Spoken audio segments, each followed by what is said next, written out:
Hola,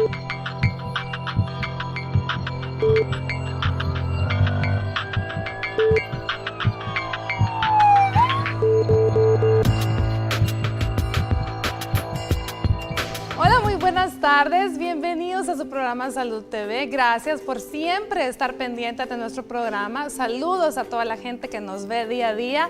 Un saludito especial a Alison Amaya, que ella y su niña nunca se pierden el programa. Muchísimas gracias.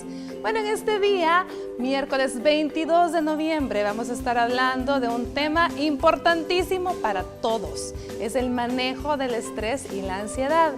¿Qué mejor forma de manejar estrés y ansiedad que con música? Y les comento que hoy, 22 de noviembre, se celebra todos los años el Día Mundial de la Música, en el que se pretende que ésta llegue a todos los rincones del mundo. Fue asignado coincidiendo con el nacimiento de la patrona de la música, Santa Cecilia, la cual fue nombrada santa en el año 1594 por el Papa Gregorio XIII. En este día se realizan un gran número de actividades destinadas a que toda la gente pueda tener acceso a los diferentes tipos de música, puedan disfrutar de ellas. En muchas ciudades se realizan conciertos musicales dirigidos a todas aquellas personas que quieran escuchar el arte. Así que a todos aquellos que además de que les gusta la música, también la practican, pues hoy es el día en que hay que aprovecharlo para hacerlo más todavía con mucha más fuerza. ¿Qué les parece si vemos la siguiente cápsula del manejo de estrés y ansiedad? Y volvemos para conocer a nuestros invitados.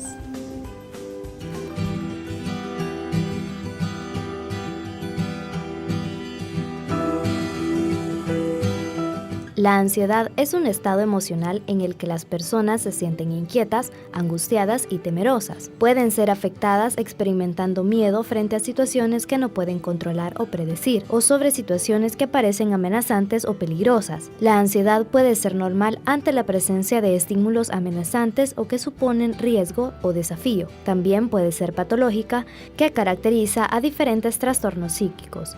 La ansiedad descontrolada o persistente durante un periodo de 6 meses o más es clasificada como trastorno. Por otro lado, el estrés es un sentimiento de tensión física o emocional.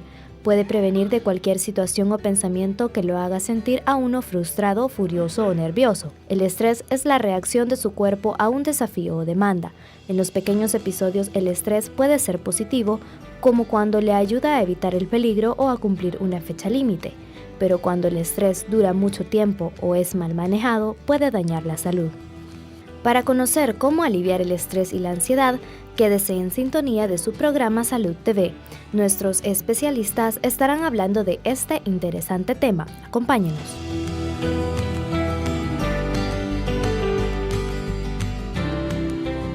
Definitivamente, más que interesante, importante. Es vital para todos aprender a manejar el estrés y la ansiedad porque todos estamos expuestos día a día. Pero, ¿qué es estrés? Todo eso vamos a estar aprendiendo. Primero le damos la bienvenida a nuestro psicólogo invitado, el licenciado Mario Echeverría. ¿Cómo está, licenciado? Gracias a Dios acá con ustedes para compartir un tema bien importante y necesario hoy en día en la cultura salvadoreña. Mire, muchísimas gracias. Usted no me está preguntando, pero yo tengo que agradecerle todavía el doble, licenciado, porque ese día tuvo hasta un percance. Sí, definitivamente estuvo sometido a mucho estrés Estuve día, ¿no? a través de un estrés agudo, ¿verdad? Que es temporal, pero que todos lo vivimos a diario. Un accidente de tránsito, pues gracias a Dios, solamente con daños materiales, pero solventado con un pensamiento positivo. Muy bien, pues de eso vamos a estar aprendiendo definitivamente a hacer el día de hoy. También le damos la bienvenida al doctor Rigoberto González, nuestro psiquiatra que nos acompaña. ¿Qué tal? ¿Cómo está, doctor? Pues bien, muchas gracias por la invitación nuevamente a tan gustado programa y pues estamos aquí a disposición de colaborar. Muchísimas gracias a usted por aceptar la invitación. Gracias. Y también le damos la bienvenida a nuestro neurólogo amigo, el doctor Mauricio Palacio Marchesini. ¿Cómo estás, Mauricio? Muy bien, muchas gracias por la invitación, nuevamente colaborando aquí con los amigos de Salud TV. Y muy agradecidos nosotros porque tú vienes también a aportar muchísimos de tus conocimientos que de verdad nos ayudan tanto a los televidentes. Bueno, a ver, definamos qué es estrés para que nos vayamos ubicando. Perfecto. El estrés es un conjunto de respuestas de nuestro organismo que afecta 4 áreas importantes: afectiva, cognitiva, conductual y corporal. Qué bonito, porque dijo, es un conjunto de respuestas. O sea, uno dice, estrés es los estímulos, o sea, lo que me pasa, lo que me pasa en mi vida. Pero entonces no es eso, es la respuesta. Exacto, un conjunto de respuestas que nos puede llevar a ciertas áreas de afectación, que es, digámoslo de una manera, estrés es el estímulo y la ansiedad es la respuesta en las diferentes áreas de afectación que existen psicológicamente hablando, ¿verdad? Porque varía dependiendo del contexto cómo lo abordamos, pero el concepto de estrés es generalizado. ¿Cuántos tipos de estrés hay? Existen dos tipos de estrés. Existe el estrés agudo y el estrés crónico. El estrés agudo es aquel que es temporal ante un estímulo permanente. Por ejemplo, el día de hoy que yo tuve el accidente de tránsito, solamente se vivió el momento del estrés que se me ocasionó a través del accidente. Pero cuando es crónico es cuando ya existe una alta tensión continua y permanente que me va a llevar a una ansiedad generalizada y que me va a afectar alguna área de las antes mencionadas. Ya puede ser cognitiva, conductual, afectiva, ¿verdad? O en este caso también física o corporal, como le llamamos. Bueno, vamos a ir desarrollando eso un poco más adelante en lo largo del programa, pero entonces podemos decir, ¿el estrés es bueno o es malo? Claro, es positivo cuando es normal. Claro. Se vuelve malo cuando pasa los parámetros normales o comienza a complicarnos nuestro estilo de vida. Es ahí donde ya comienza a hacer afectaciones de estados emocionales, estados psicológicos o físicos que nos puede conllevar a una alteración, a una patología mental o incluso a enfermedades hoy en día. El día de ayer estaba leyendo un artículo referente a ello, que el estrés es la enfermedad del siglo XXI, eso lo sabemos, y es la más sigilosa, que te puede desarrollar enfermedades que ya muy bien los colegas lo pueden mencionar, ¿verdad? Eso es muy importante. Muy bien. Doctor, hablemos entonces qué es la respuesta, hablemos de la ansiedad. Muy bien, perfecto. Quizás un poquito complementando la respuesta del licenciado. Usted mencionaba el estrés es bueno, el estrés es malo. Existe diversas clasificaciones. El licenciado lo ha hecho muy bien en cuanto a la temporalidad, en agudo y crónico. No obstante, existe lo que es el eustrés y el distrés. El eustrés es la respuesta normal ante una situación que no sobrepasa nuestra capacidad de respuesta. En el caso de un estudiante, por ejemplo, prepararse para un examen le produce cierto grado de estrés, pero es un estrés que le va a mover fuerzas, energías para superar el examen precisamente. Y el distrés, que es el estrés que llamamos como el estrés malo, ¿no? El que ya nos genera consecuencias perjudiciales, ¿no?, a nuestro organismo, y pues muy bien el licenciado apuntó en las esferas cognitivas, en las esferas emocionales, comportamentales y fisiológicas, ¿verdad?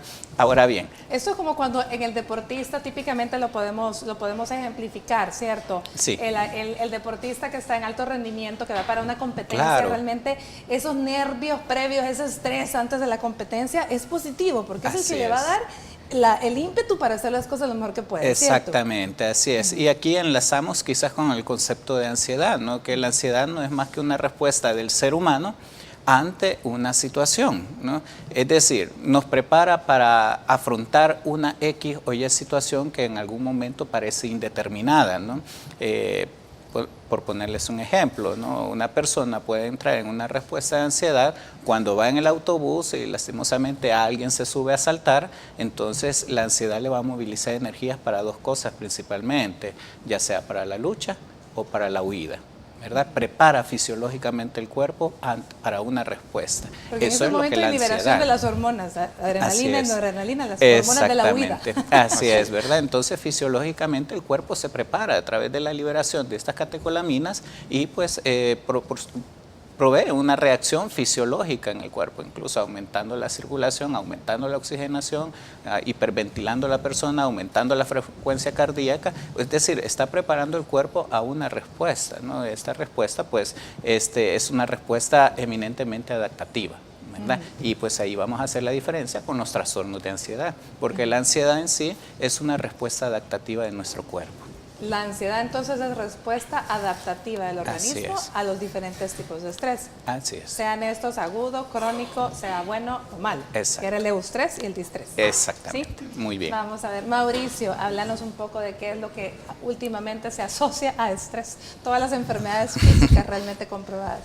Sí, lo que pasa es de que lastimosamente se tiende a valorar o infravalorar estas enfermedades Al punto que aún ustedes que son médicos han de recordar de que el paciente que llegaba con algún síntoma somático se le ve de menos, se le deja por ahí, Exacto. se le ponen cosas que no se debieran de hacer, pues solo para tratarlo de despertar. Pero este paciente la está pasando mal y tiene síntomas reales. Como decía anteriormente el doctor, el paciente se pone taquicárdico, lo cual da sensación de sofoco, ¿verdad? O de opresión torácica. El paciente puede sentir adormecimientos en diferentes partes del cuerpo que sea correlacionado a la hiperventilación. En el momento en que el paciente está hiperventilando, está respirando más rápido, el pH de la sangre baja, ¿verdad? Y entonces el paciente puede presentar adormecimientos y hasta calambres, ¿verdad? Y esos son síntomas reales. Hasta desmayarse, sentir dolor agudo en Exacto, el pecho. exacto. El paciente se pone taquicárdico, al ponerse taquicárdico la fracción de eyección del corazón cae. Entonces puede caer la presión arterial, ¿verdad? Entonces el paciente se cae, se presenta síncopes o lipotimias. Entonces sí hay síntomas reales desencadenados por la respuesta, como ellos mencionaban, de ansiedad, los cuales no se deben infravalorar porque el paciente realmente le está pasando mal. Y nosotros, en el caso de los médicos específicamente, estamos en la situación de mejorar esto y de ayudarle al paciente y no de verlo de menos, ¿verdad? Una cosa también importante, se ha avanzado mucho en la modernidad, tenemos muchos aparatos electrónicos que supuestamente nos hacen más fácil el día a día, pero la calidad de vida quizás no estamos mejorándola. Hay más estrés y el paciente no está viviendo mejor, ¿verdad? Entonces eso puede empeorar ciertas enfermedades al punto de que el paciente hipertenso se hipertensa más, el paciente migrañoso tiene más migrañas, etcétera. Excelente. Bueno, vamos a ir a ver el avance de TN21, pero antes que nada quiero dar una gran felicitación, un abrazo con mucho cariño de parte propia y de parte de todo el personal de Salud TV, de parte del Grupo Megavisión, a nuestra querida compañera Astrid Ábalos, quien está cumpliendo años este día. Así que véala usted mismo ahora en el avance TN21 y volvemos con más Salud TV. Felicidades, Astrid.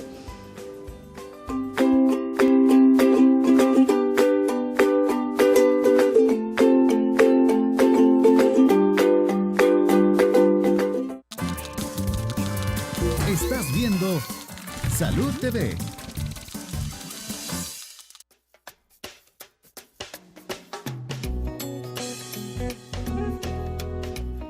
Bueno, yo creo que quizás un poquito de ejercicio no nos caería mal, ¿verdad?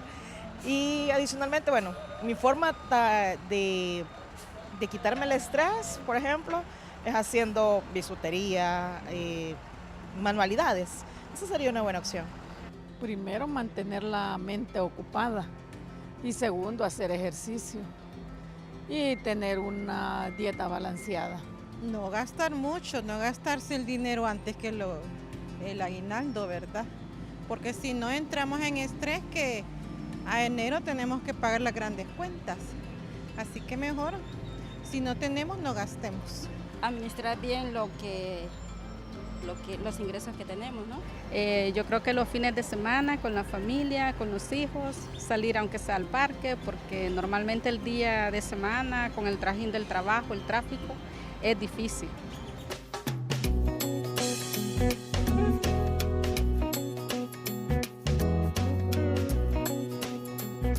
Agradecido siempre con la gente que responde a nuestro sondeo y ya vieron, pues todo el mundo dice hacer un poco de ejercicio, la señora decía que ella hace bisutería, otra gente dice, bueno, manejar bien lo económico, realmente todo va a depender de cuál es el tipo de estrés que lo está afectando a cada quien, pero ¿quiénes pueden tener más estrés? ¿Quiénes están más expuestos, licenciado? Culturalmente hablando es poco el porcentaje que existe entre el género masculino y femenino. Son mínimos los porcentajes que existen, pero por lo general está un poco más alto el de los hombres, por el estilo de vida que ellos llevan. ¿En qué aspecto? Por ejemplo, en el área conductual, los caballeros tienden mucho a salir nocturnamente, al consumo excesivo de alcohol, tabaco, un estilo de vida de consumo de alimentos excesivamente en grasas, que sí muy bien los puede desestresar, pero también poco a poco los puede llevar a una enfermedad cardíaca, a una enfermedad de colon irritable, como muy bien acá los colegas lo pueden mencionar. Entonces, son factores que pueden ir incidiendo el estilo de vida que uno adopta. Por lo tanto, el hombre tiene más chance por el estilo de vida. según los criterios diagnósticos, y esto me baso en el manual DSM-5, que es el manual diagnóstico del área de psiquiatría de Estados Unidos, que se utiliza acá en El Salvador, al igual que el CIE-11, que es otro manual diagnóstico. Claro. Ellos catalogan esos porcentajes, que se da un poco más en los hombres que en las mujeres, pero tampoco no quiere decir que el género femenino no esté propenso. Lo que pasa es que la mujer un poco más racional, emocionalmente hablando, es más asertiva en tomar decisiones. El hombre no. El hombre tiene la característica cultural de ser más impulsivo, psicológicamente hablando, y también que los patrones culturales de El Salvador son implícitos en esa área, y por eso es que el hombre se vuelve más tenso, más irritable en diferentes áreas. Ahora bien, doctor, esto en cuanto a quienes están más expuestos probablemente a soportar estrés, pero en cuanto a la respuesta, ¿quiénes somos más ansiosas, los hombres o las mujeres? Epidemiológicamente hablando, las respuestas de ansiedad son más comunes en las mujeres. ¿Verdad? Cierto. Una relación de 2 a 1. Entonces, pero es importante destacar lo que el licenciado acaba de mencionar con respecto a los factores que en algún momento hacen vulnerable a una persona o no. La edad en algún momento puede representar cierto grado de vulnerabilidad, sobre todo en las edades un poco más productivas, ¿no? Es decir, estamos hablando de los 20 a los 45, 49 años.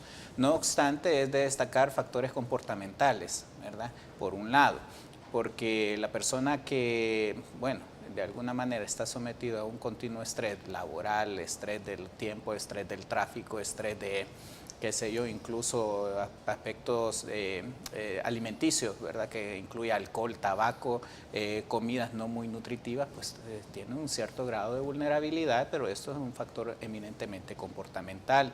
Lo otro, factores externos, factores ambientales, el ruido, el humo, el tráfico, las jornadas extensas de trabajo, ¿no? Muchos factores ambientales que pueden aumentar esas respuestas de ansiedad definitivamente, ¿no? Ahora bien, en cuanto a edad, ya dijimos que probablemente las personas en etapa productiva estamos más expuestos a estrés y que las mujeres, por ser multitask, llamémoslo así, tal vez quizás generamos un poco más de ansiedad.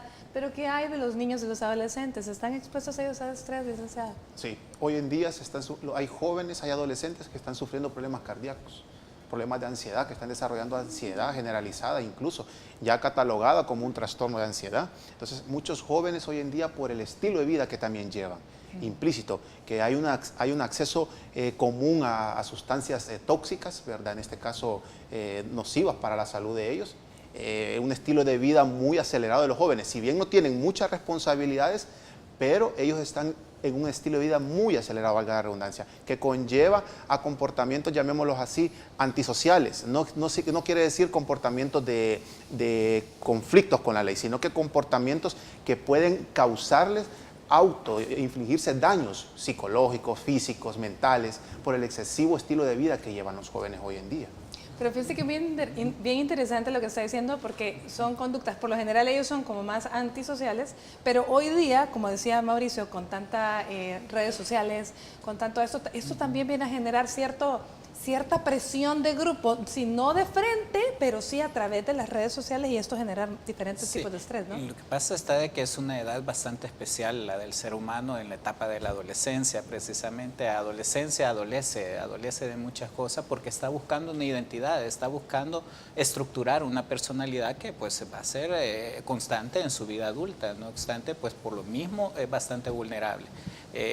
Vulnerable a los aprendizajes, a los estilos de crianza, vulnerables a la exposición de factores externos como son las redes sociales, vulnerables incluso, ¿verdad? Porque están precisamente conformando su personalidad, están pues prácticamente consolidando un carácter que prácticamente es la confluencia de todas las influencias externas como también intrínsecas, endógenas de su propio organismo, incluso combinado con factores genéticos, los cuales pues va a definir una estructura de personalidad. Por lo tanto, esa vulnerabilidad hace de que el adolescente también sea propicio a desarrollar estrés, ansiedad, y lo estamos viendo en un mundo globalizado, en un mundo mucho más rápido, en un mundo con soluciones rápidas. Ahora el estudiante no se mueve a una biblioteca a buscar una información, todo está a un clic, ¿no? Entonces eso también lo hace vulnerable en muchos aspectos. Bueno, vamos a ver, Mauricio, tú mencionaste que definitivamente en la carrera pues uno le hace de pronto, incluso puede estar empeorando el cuadro de ansiedad de un paciente que a lo mejor llega con un trastorno de ansiedad al colocar a lo mejor algún medicamento que no era necesario en ese momento. Pero mi pregunta es, ¿puede de pronto una persona llegar a una emergencia con un trastorno de ansiedad generalizado tal que pueda llegar a desencadenar algo peor en él, o sea, algo en el cerebro definitivamente o cardíaco? No, definitivamente no está en riesgo la vida del paciente y quizás por eso es que de forma aguda, pues, porque como mencionaba el licenciado, puede llegar un momento en que se quiera hacer daño, ¿verdad? Pero en sí, en el momento de un ataque de ansiedad, aunque están estos síntomas que son reales, no hay un riesgo sobre la vida del paciente y ahí es donde se tiende a ver de menos al paciente de parte del personal médico, pero aún de parte del familiar, me engañaste, ¿verdad? No tenías nada. No tenías nada, eran puros nervios. Exacto, pero el punto es de que hay que solucionar eso. Especialmente, como mencionaban, hay ciertas edades, hay que prestarle su atención y buscar el por qué, porque hoy en día vemos niños que llegan hasta a presentar cuadros que se confunden con convulsiones, ¿verdad? Y definitivamente algo le está pasando al niño, porque no es por gusto que lo está haciendo. Entonces, es importante darle el valor necesario, buscarle la causa, si es que es algo que se puede modificar, y si no se puede modificar la causa, pues por lo menos modificar la forma con la que reacciona, exacto, ¿no? Exacto, los mecanismos de compensación que uno va aprendiendo, porque cada quien lo hace de diferente manera, ¿verdad? Claro. Te hacía esta pregunta porque me gustaría aprovechar que nuestros televidentes nos han hecho una pregunta en Facebook, tal vez la podemos ver ahorita, en la cual nos dice, está relacionada, fíjense bien, esa Azucena Castillo nos dice, ¿está relacionada la hipoglicemia con el estrés?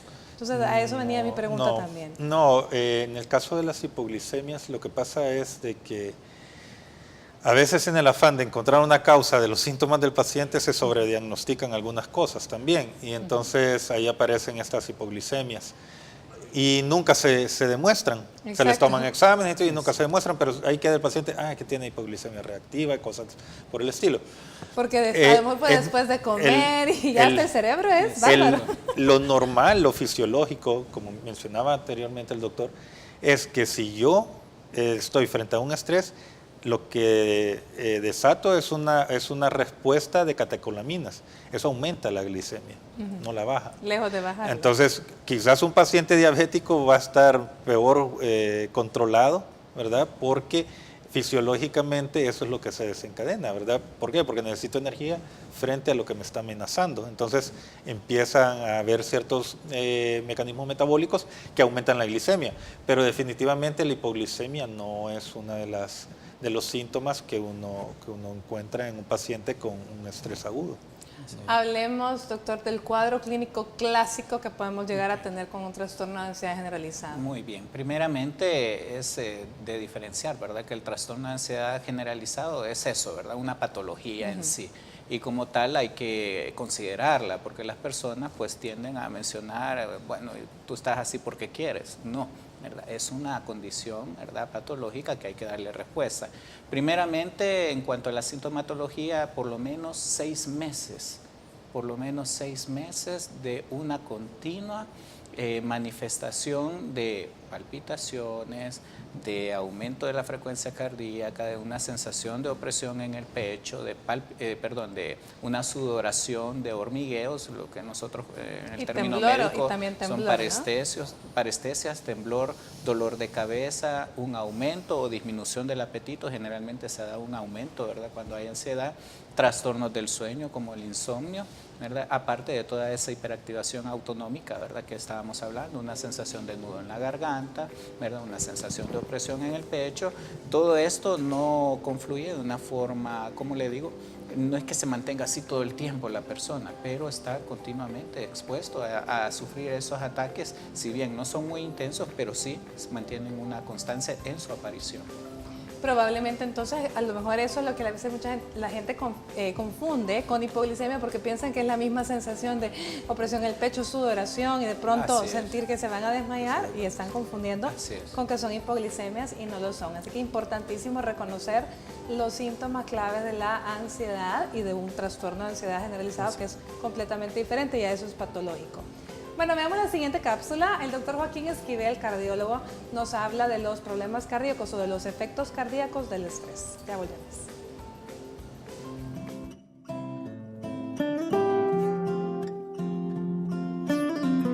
Buenas tardes, amigos de Salud TV. Soy el doctor Joaquín Esquivel García, cardiólogo, y este día vamos a hablar de un tema muy importante, ya que muchas personas lo sufren a diario. Es el estrés y las repercusiones de este sobre el sistema cardiovascular. Hay dos tipos de estrés. El estrés agudo, que es un estrés positivo, que es de beneficio porque nos permite enfrentar una situación de peligro o salir huyendo de esta. Sin embargo, existe el estrés crónico. El estrés crónico es el que se da secundario a problemas laborales, problemas económicos, problemas familiares. Cuando una persona está sometida a un estrés crónico, también, aparte de que hace que el corazón se acelere y que la presión aumente sus niveles, también provoca ciertos cambios en las conductas de las personas, como por ejemplo, puede comenzar a fumar, puede comenzar a beber en exceso y también puede preferir comer tipos de alimentos que no son de mucho beneficio, por ejemplo, grasas o mucha azúcar. Entonces, de todas estas formas, el estrés va afectando a la persona directamente sobre el corazón con taquicardia, hipertensión arterial y todas las faltas del ejercicio, comer en exceso, también son otras formas de que el estrés nos afecta. Ahora que sabemos lo que puede provocarnos un estrés en el corazón, tenemos que encontrar las formas de combatirlo. Y una de las mejores formas es el ejercicio. Salir a caminar, salir a correr, practicar deportes en grupo o incluso salir en una bicicleta uno solo pueden ser suficientes para empezar a combatir esta forma de que el corazón se ve dañado por situaciones que no se pueden cambiar. Soy el doctor Joaquín Esquivel, cardiólogo, y nos vemos en la próxima en Salud TV.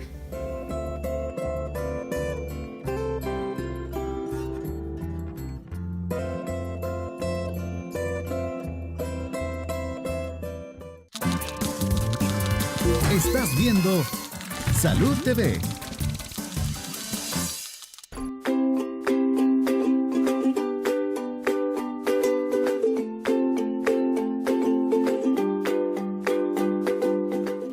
Aprovecha usted que está almorzando. Este día estamos tratando de aprender a manejar el estrés y la ansiedad adecuadamente para no llegar a trastornos de ansiedad ni mucho menos empeorar enfermedades ya existentes. Quiero que comencemos el bloque con otra pregunta que tenemos de nuestros televidentes. Veamos qué nos dicen en este caso. En este caso nos menciona, dice que para una persona que se desvela una semana completa y sufre de estrés, luego ya no puede conciliar el sueño naturalmente. ¿Qué es lo que se puede hacer en un caso así? Esto nos lo comenta Elizabeth Rosales. O sea, se desvela una semana completa. No sabemos si es que realmente es continuo, si es por trabajo o se desveló únicamente, pero ¿qué pasa ahí, licenciada? ¿Y qué pasó con su sueño? Ahí se trastornó, ¿eh? Sí, hay digamos, una conducta desadaptativa a su ciclo de sueño, que es normal. Cuando nosotros estamos presionados por tanto estrés académico, laboral o solventar esa actividad, nosotros modificamos nuestro ciclo de sueño. Ese ciclo de sueño nos puede llevar a perderla, obviamente, y crear el insomnio, como muy bien lo dice ella. ¿Cómo lo puede volver a recuperar? Paulatinamente. Es un proceso paulatino. ¿Cómo? Con relajación progresiva, por ejemplo. Técnicas de relajación que necesariamente uno las puede enseñar o las puede adquirir, básicamente. Posteriormente hay que afrontar esa dinámica y volver a acostumbrarse al estilo, al ciclo de sueño que nosotros teníamos. ¿Cómo? Practicándolo continuamente. Eso lo va a llevar nuevamente a que pueda conciliar y tener nuevamente su ciclo de sueño de manera normal y que ya no esté alterado. Por ejemplo, cuando nosotros salimos fuera de país. A mí me pasó que cuando anduve en Estados Unidos este año, 2 horas de diferencia que tenía en Nueva York, pero para mí esas 2 horas eran significativas, porque yo decía, aquí son las 2 de la mañana, ya son las 4 en El Salvador. Ya me tocaba levantarme. Ya me tocaba levantarme cuando yo sabía que en El Salvador estaba dormido. Es un periodo de adaptación. ¿Qué tengo que hacer? Aprender nuevamente a afrontar eso. ¿Cómo? Con técnicas de relajación progresiva, una respiración de diafragma, una relajación tranquila, con música incluso. Hay diferentes formas que nosotros podemos ocupar, pero cada persona sabe cómo identificar eso, porque esa es otra de las 4 fases que ocupamos en la cuestión de estrés y ansiedad, que son 4 fases. Identificar el factor que me está generando ese estrés y si es continuo, si es permanente, si es temporal, pues obviamente ya va a volver a recuperar su ciclo de sueño normalmente. Ahora bien, ¿qué pasa? Porque, repito, no sabemos a la amiga qué es lo que le pasó. O tuvo una semana de desvelo por X, ya sea por trabajo, o porque estuvo fuera del país, o porque tiene un problema constante, y es donde hablábamos, Claro. ¿cierto, doctor? Si el problema persiste, o sea, ¿cómo vamos a hacer para que se relaje? Claro, definitivamente. Como puede ser una manifestación sintomática, puede ser una manifestación adaptativa, ¿no? En este caso, una desadaptación de su ciclo vigilia-sueño, en el cual, como ya apuntaba el licenciado, lo que tiene que hacer pues, es volverse a readaptar si también el trabajo o la actividad que ella estaba realizando se lo permite, ¿no? Pues si esto solo fue una semana extraordinaria, entonces, bueno, tiene que gradualmente ir recuperando pues su ciclo vigilia-sueño normal, ¿no? Al que está acostumbrada ella. Ahora bien, lo recomendable siempre va a ser el hecho que duerma 8 horas como mínimo diario, ¿verdad? Porque sucede con trabajadores, ¿no? El hecho de que trabajan por la noche, pero duermen en el día, ¿no? Los que tienen turnos en la noche. Sí. Nosotros como médicos, ¿verdad? En algún momento ni 2 o 3 horas nada más al día, ¿no? Pero eventualmente el adulto ya con que durmamos por lo menos que de 6 a 8 horas. De 6 a 8 horas, porque yo creo que ya casi nadie dormimos 8 horas. Así es. Eso depende mucho. Muchos pacientes me preguntan eso, ¿y cuánto debiera de dormir? Realmente el tiempo que le sea suficiente como para sentirse descansado y como mínimo que baje su ansiedad. Sí. Ahora, lo que también es cierto es que así como los niños cada hora se están despertando recién nacidos y poco a poco van tomando un ciclo circadiano normal, al final también, entre más envejecemos, se duerme menos. Y eso es fisiológico. Entonces, pacientes que consultan por insomnios importantes, ya crónicos, a veces están muy preocupados de utilizar algún fármaco, ¿verdad? Pero no toca de otra que utilizar el fármaco porque no va a mejorar con la edad, probablemente va a seguir teniendo el insomnio que ya lo traía y con la edad pues va a dormir todavía menos, ¿verdad? Entonces también hay que tener en mente que sí, hay técnicas para mejorar, volver a llegar al ritmo circadiano que uno tenía, que es quizás lo primero, ¿verdad? Pero si es necesario algo farmacológico, tampoco hay que tenerle tanto miedo a los fármacos utilizados adecuadamente. Y pensar que va a ser temporal. Yo creo que también mucho es la actitud de decidir, bueno, lo voy a tomar ahorita porque lo necesito, pero tampoco me voy a quedar tomando esto todo el tiempo. Y hay un temor, el hecho de que las personas creen de que me voy a volver adicto, por el hecho de que se le dé una prescripción controlada, ¿no? Es decir, por cierta cantidad de tiempo, lo necesario que esta persona pues amerite según su condición, ¿no? Entonces, pues hay que perderle un poco el miedo a lo que es un tratamiento farmacológico siempre y cuando sea pertinente, ¿no? Así es, eso es lo importante, que sea un tratamiento que le ha dejado su médico y que usted lo cumpla a cabalidad por el tiempo que él se lo ha dejado y que asista a sus controles luego, porque esa es la otra, después solo van, se desaparecen y a uno nunca supo qué pasó con ellos. Exactamente. Bueno, vamos a ver la siguiente cápsula. El doctor Diego Cardona Alemán nos habla de por qué el ejercicio nos ayuda para el manejo de estrés y ansiedad. Ya volvemos.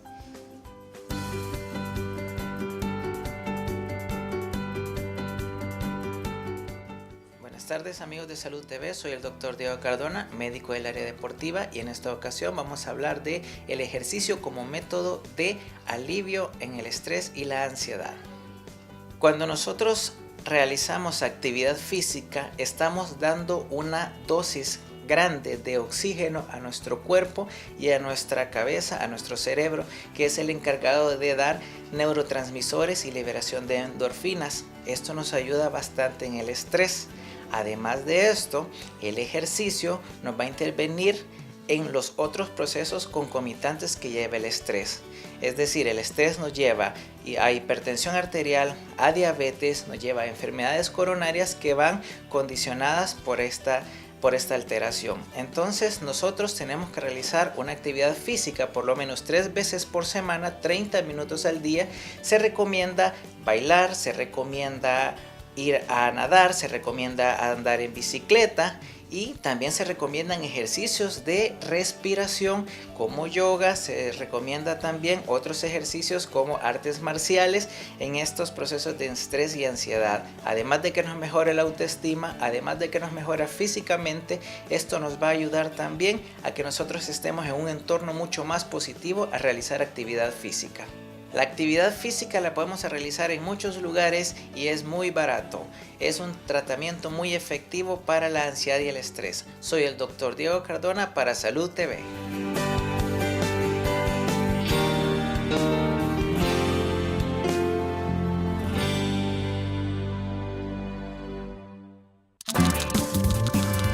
Estás viendo Salud TV.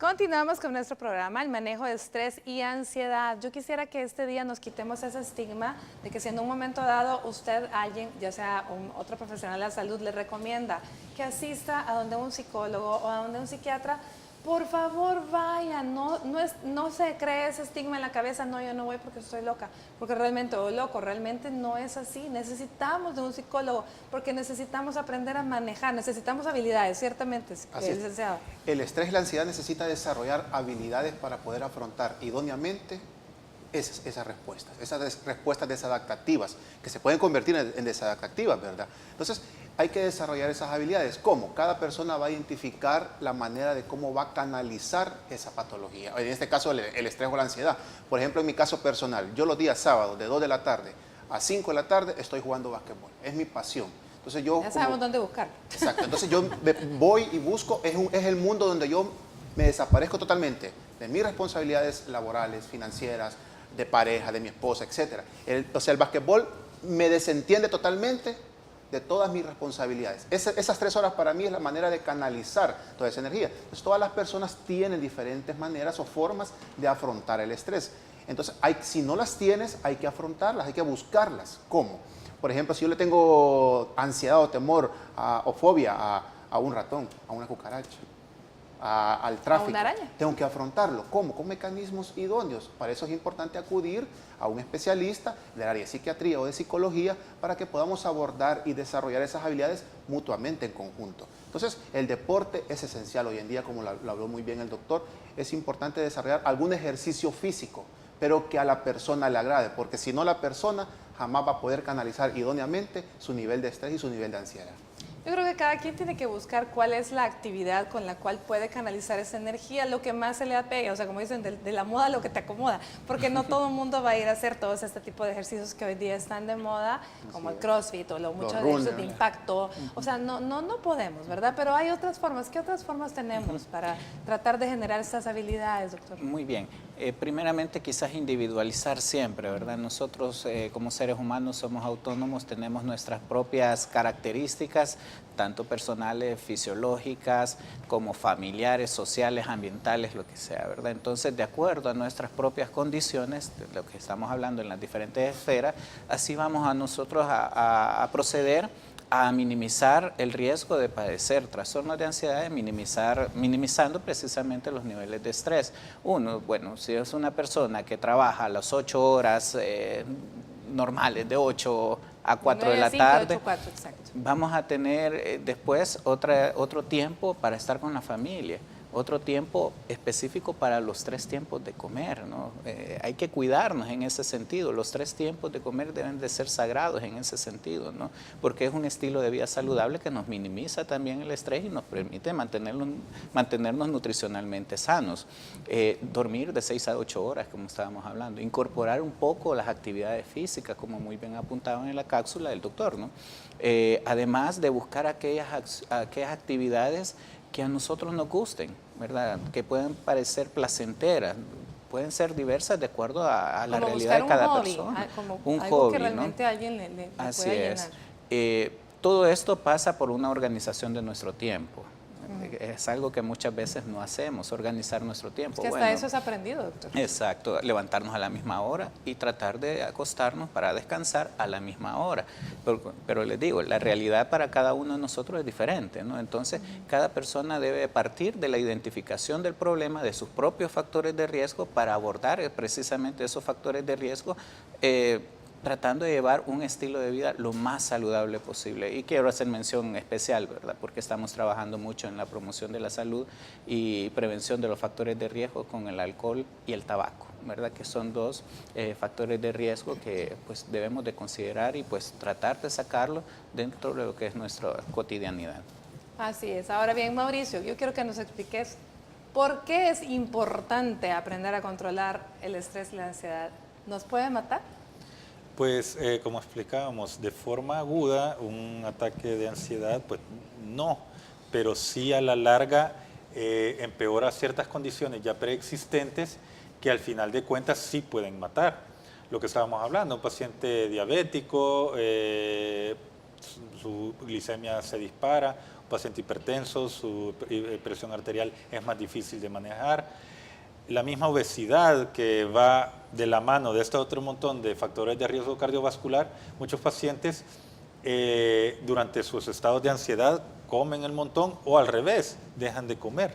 Entonces, realmente sí, a la larga, un estado de ansiedad crónico que es muy permanente, sí puede llegar a dañar de tal forma al paciente que lo puede llegar a deteriorar. Hemos oído cuántas veces momentos de estrés en algunos pacientes que finalmente han terminado teniendo un infarto o algo más. Te pregunto directamente, ¿qué relación existe entre los reconocidísimos por toda la gente derrames o accidentes cerebrovasculares y el estrés? Pues sí puede suceder que en momentos de crisis hipertensivas el paciente pueda presentar un sangrado porque se rompe alguna arteria dentro del cerebro. Entonces, sí, estados de ansiedad, como les mencionaba, pueden descompensar algunas enfermedades previas del paciente y llegar a atentar con la vida del mismo paciente. Esa es una forma de verlo. Y otra forma de verlo es la violencia que genera estos estados de ansiedad. Y ahí quizás tiene mucho que ver lo que mencionan ellos, manejar la ansiedad de diferentes maneras, pero ahí también tiene que ver nuestros gobiernos, nuestras alcaldías, qué están haciendo por manejar este estrés de la gente. Existen los espacios necesarios para que la gente pueda, ¿cómo se llama?, disminuir su ansiedad. O canalizar la energía Exacto, positivamente. y lo que decía el doctor es bien importante, esta cultura de la cervecería. O sea, vaya y alivie su estrés tomando cerveza. Exacto, o sea, exacto. Y hay un partido de fútbol y es más, están hasta vacías las calles y a veces son días de trabajo. Eso no mejora la ansiedad.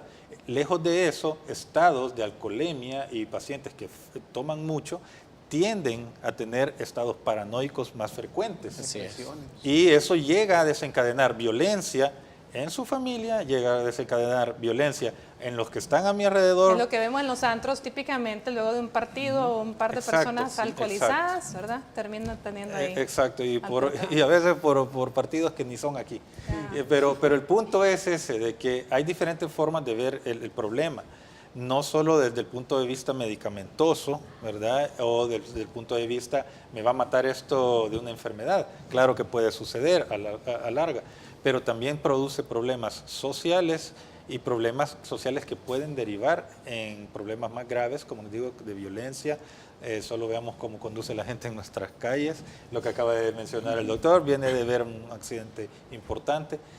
Entonces, sí tiene que haber una política importante de los gobiernos locales y del gobierno en general de salud mental. Así es. Favorecer la salud mental. Qué importante lo que acaba de mencionar, porque incluso muchas veces vemos también en anuncios que después, no solamente cuando vamos a ver un partido que ni siquiera son equipos nuestros, sino que cuando vamos a jugar, o sea, cuando se juega, los partidos de fútbol siempre van acompañados, bueno, después van típicamente a tomarse la cervecita, o sea, ¿por qué? ¿Por qué tiene que ser siempre parte del alcohol de un estado de relajación? ¿De qué otra forma podemos cambiar esa actitud, licenciada? Es que la verdad que nosotros sobrevalorizamos la idea de que una cerveza nos va a aliviar a nosotros o nos va a permitir desestresarnos, cuando no es así. El uso excesivo del alcohol o del tabaco conlleva ciertos factores médicos, psicológicos. Entonces, no es una forma de divertirse. Es una forma quizás de olvidar. Es una forma de desconectarse momentáneamente y con una conducta desadaptativa desde mi punto de vista, ¿verdad? Entonces, la manera idónea que hay que hacerlo simple y sencillamente es identificando, y recalco mucho en esto, existe una política nacional de salud mental en El Salvador, pero realmente no se aplica ni como gobierno central ni como gobierno local, porque realmente no hay espacios idóneos para que nosotros podamos hacer ejercicio de una manera adecuada. Pues, también porque, ¿qué pasa? Te pueden asaltar. En el Parque El Espino te roban bicicletas si tú vas a hacer bicicletas. He tenido la experiencia que con amigos runners les han asaltado haciendo runner en la noche de Antiguo Cuscatlán. Entonces, todas esas variables que van incidiendo nos van predisponiendo. Son factores predisponentes, mantenedores y precipitantes que nos pueden llevar a una alteración en nuestra salud mental. Entonces, es importante que nosotros busquemos de una manera un aprendizaje más idóneo.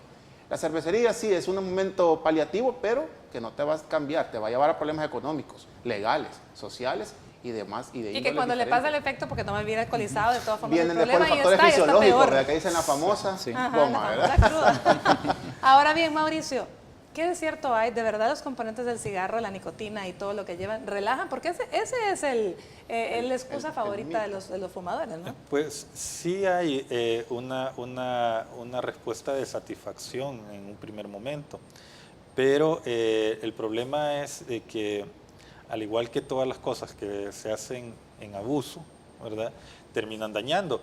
Entonces, finalmente, porque muchos pacientes me dicen, mire, ¿y puedo seguir fumando por otras enfermedades? Les digo, realmente no es el punto de que si van a seguir fumando o no por otras enfermedades, quizás no les va a hacer ningún daño sobre la enfermedad que tienen, ¿verdad? Digamos, un paciente epiléptico no necesariamente va a convulsionar más porque está fumando. El punto es de que estamos dañando otros órganos, primero, y segundo, sí puede aumentar el riesgo de aterosclerosis, ¿verdad? Y de algunas otras enfermedades cardiovasculares que pueden llevar a más daño, incluyendo que finalmente mucha nicotina produce hasta temblor, ¿verdad? Por lo tanto, produce más ansiedad. A ese punto iba, si mucha nicotina te produce temblor, entonces, ¿a dónde está la relajación? Ahí no hay relajación. Solo es un primer momento. Un estado artificial nada más y limitado en el tiempo. Exacto. Exacto, porque de todas formas va a generar también, así como temblor, también va a generar palpitaciones en un momento dado. Y otras consecuencias posteriores. 4.000 sustancias tóxicas tiene el cigarro. 4.000 sustancias tóxicas. 4.000 sustancias tóxicas. Así es. Fumarse un cigarrillo es un riesgo tremendo. Ajá, señores. Todos los que fuman, 4.000 sustancias tóxicas, lejos de relajar, matan. Bueno, vámonos a una pausa y volvemos con lo último de Salud TV el día de hoy.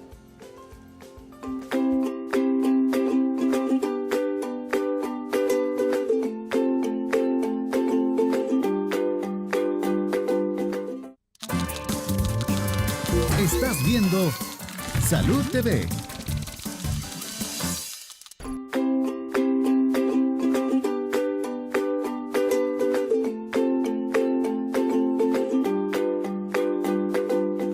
Gracias por continuar. Estamos hablando de cómo manejar el estrés y la ansiedad, y yo creo que lo más difícil es aprender a darle el valor que cada cosa tiene y aprender a cambiar aquellos pensamientos, como decía el licenciado, pensamientos negativos por pensamientos positivos. ¿Cómo se hace eso? Ayúdenos.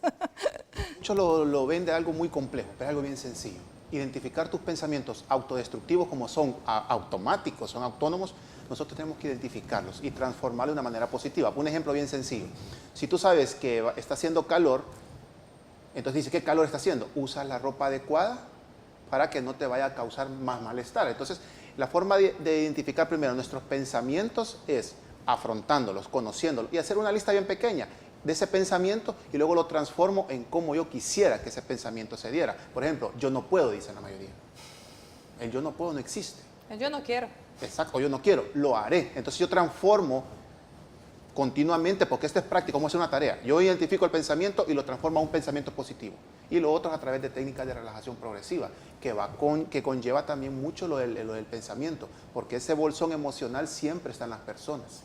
Esa bolsa emocional siempre la anda inconscientemente las personas. Entonces, transformar los pensamientos es un proceso paulatino pero sencillo, pero que requiere también el apoyo de alguien de la salud mental que te conlleve a guiarte, a orientarte para poder solventarlo de manera idónea. Pues sí, para no caer también en el extremo en que, bueno, entonces nada me importa. Correcto. Solamente a nada le damos Exacto. importancia o la relevancia que esto tiene. Sí. ¿Qué más podemos decir a la gente? ¿Cómo podemos hacer Muy bien. para manejar el estrés de una forma adecuada? Reclasificar el problema, ¿no? Así como muy bien estaba planteando el licenciado, ¿no? Es decir, redefinir la situación que me está generando estrés para poderlo abordar. ¿Cómo? Una técnica del manejo de problemas. 5 pasos muy sencillos. Primero, identificar de una lista de X o Y problemas que me están generando estrés, cuáles son o cuál es el que más puedo resolver en este momento, ¿no? Luego, pues obviamente, identificado ese problema, yo elijo 3 alternativas por lo menos para solventar este problema. Y ya el último, bueno, el cuarto paso sería escoger la alternativa que me es más viable en este momento para resolver este problema y por último ejecutar, ¿verdad? Porque muchas veces nosotros tendemos a dejar para mañana. Terminar el cuarto paso. Exacto, entonces, y es un patrón incluso hasta cultural, ¿no? El hecho de que siempre dejamos cosas pendientes para el día siguiente, generándonos mucho estrés. El estudiante dice, ay, mañana voy a estudiar, de todas maneras el examen es hasta el lunes, ¿no? El fin de semana voy a estudiar, y ahí está con el estrés porque es un examen importante, ¿no? ¿Por qué no empezar desde ya y minimizar esos niveles de estrés, no dejar todo para última hora? Eso entre tantas cosas. Mañana hago mi casa, dijo el sope. Vamos a ver, Mauricio, ¿qué hay de la espiritualidad? También es importante. Sí, realmente hay estudios que muestran que, por ejemplo, pacientes con cáncer afrontan mejor su tratamiento y el pronóstico, cualquiera que sea, bueno o malo, lo manejan mejor pacientes que tienen más desarrollado. Exacto. Definitivamente se puede ver desde diferentes puntos de vista como espiritualidad, o otra gente lo puede ver como racionalización, pero independientemente los pacientes que tienen una razón extra de vivir, de ser, de lo que es el todo, ¿verdad?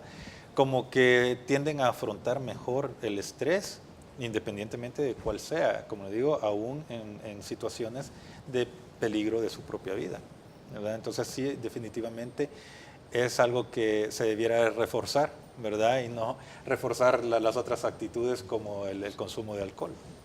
Muy bien. Su mensaje final, licenciado, para la población. Yo sí creo que la fe mueve montañas y lo ayuda a uno a salir adelante en todo. Pero vamos a ver su mensaje Bueno, final. mi conclusión final sería que nosotros busquemos siempre alternativas. Siempre hay respuestas ante cualquier situación estresante que nosotros vivamos. Por lo consiguiente, no veamos lo malo, sino que transformemos eso malo en algo positivo. ¿Cómo? Con una actitud positiva. Esa actitud positiva se tiene que cultivar y cosechar rodeándote con un árbol que dé frutos. ¿Qué quiere decir eso? Con personas que sean positivas. Si tenés personas tóxicas a tu alrededor, esas personas tienes que alejar porque son las que te están afectando también y desarrollando más tu estrés. ¿Cómo hacemos con el tráfico, licenciado? ¿Cómo podemos cambiar ese pensamiento negativo? ¿Sabe cómo lo hago yo? Y lo voy a tocar con algo bien importante. Escucho una cierta radio donde hay cierto locutor que me divierte. Ahí me voy riendo de las locuras que él hace. Y sé que hay tráfico, sé que hay una gran fila, pero yo no voy enfocado, mi pensamiento no va enfocado en la fila, sino que va enfocado en la música, en distraerme, para no sentir esa presión, porque todo ese nivel de presión siempre va a estar. Pero nosotros buscamos el mecanismo y todo depende de tu actitud. Por ejemplo, hoy que choqué, lo que me bajé, no me bajé a gritar. Hoy me bajé yo y está bien, primero a ella, luego fui a ver si, mire, disculpe, y comenzamos a dialogar. Es la forma como afrontamos nosotros y decidimos afrontar esa situación, pero todo a través de mente y cuerpo. Control mental. ¿Y en qué momento vamos a ocupar un medicamento, doctor? Solo sí. Solo si es una condición eminentemente patológica, ¿verdad? Y cuando el médico se lo haya recetado, es decir, cuando haya habido una evaluación médica. No solo porque me dijo mi vecina, no solo porque me dijo mi cuñada, yo me voy a tomar el medicamento que ellos me digan. No, primero la consulta médica, la evaluación y pues el médico va a decidir el mejor tratamiento en conjunto con la persona, porque hoy ya no son relaciones médico-paciente verticales, sino que horizontales. Es decir, definitivamente el llamado siempre a que si usted padece de una enfermedad ya crónica, pues definitivamente tiene que estar estabilizado, tiene que estar controlado con su médico para que esto no lo lleve a empeorar en situaciones de estrés agudo, como mencionaba el licenciado, y nos vaya a generar problemas peores. Bueno, se nos terminó el tiempo. De verdad que nunca vamos a terminar de aprender, pero cada día vamos aprendiendo un poquito más a manejarlo. Muchísimas gracias, licenciado, un placer. Muchas Doctor gracias. Rigoberto Mauricio, gracias de verdad por habernos acompañado. Gracias a ustedes, espero hayan aprendido mucho. Mañana vamos a estar hablando de esa inflamación de las amígdalas, conocida como amigdalitis. Por hoy, que tenga un lindo ombliguito de semana y que Dios los bendiga.